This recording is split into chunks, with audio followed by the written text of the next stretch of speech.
Hello， 大家好，又係我聰記，係一個好中意揸電單車嘅居台港人。上一條片就講咗喺台灣考白牌電單車係點樣考嘅，今日呢條片就會講埋紅黃牌電單車要考啲咩。首先都係同考白牌一樣，都係喺場內考嘅啫，一樣都係扣分制，100分滿分，70分合格。唔同嘅地方係考紅黃牌有分自動波同滾波嘅，咁就同香港一樣。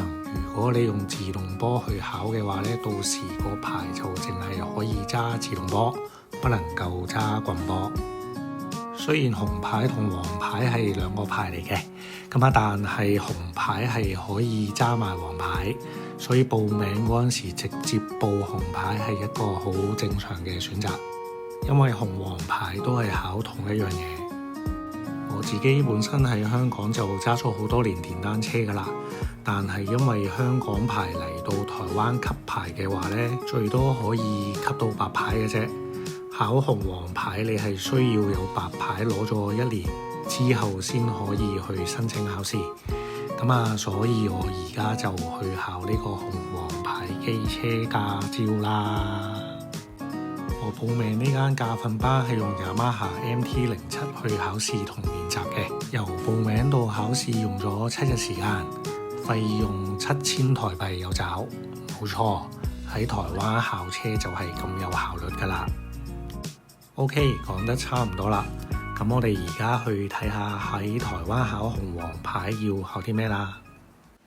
直線平衡同考白牌一樣，喺範圍入邊保持行車唔少過7秒，途中不能夠落腳或者出界。之後到定圓行駛轉圈圈，我呢個場地就先轉左圈先嘅，用1波或者2波都可以，視乎咩波段啱自己咁解。轉完左圈之後出去兜個彎，翻嚟轉埋右圈，記得打翻指揮燈。相信大家都睇到我呢個場地係比較崎嶇嘅，所以我練習嗰陣時就諗起咩呢？就諗起香港嘅農場道都 OK， 有親切感㗎。我自己做呢個轉圈圈同埋直線平衡係用1波去做嘅，1波時撈車，等佢自己慢慢碌就搞掂啦。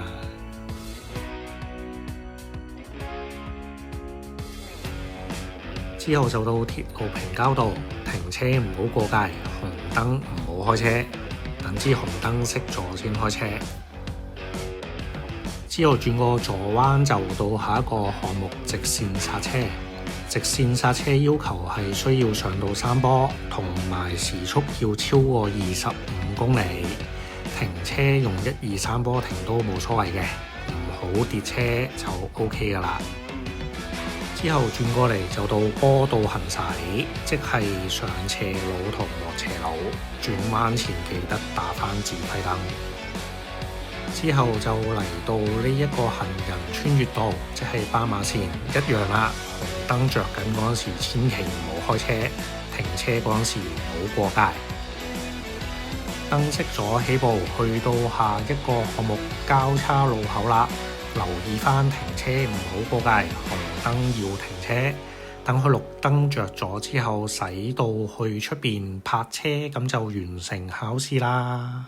以上就係喺台灣考紅黃牌電單車嘅考試情況啦。但係每一間駕訓班嘅考試流程都唔一樣嘅，即係有啲會做咗直線剎車先，有啲又會做咗直線平衡先。仲有就係喺台灣考電單車係唔受天氣影響嘅，即係落雨都會照考㗎。今日就同大家分享到呢度先，歡迎大家訂閱，撳一撳個鐘仔，同埋留言俾我，大家交流下。大家嘅訂閱同留言係我繼續拍片嘅動力嚟嘅。多謝大家收睇，我哋下一條片再見啦，拜拜。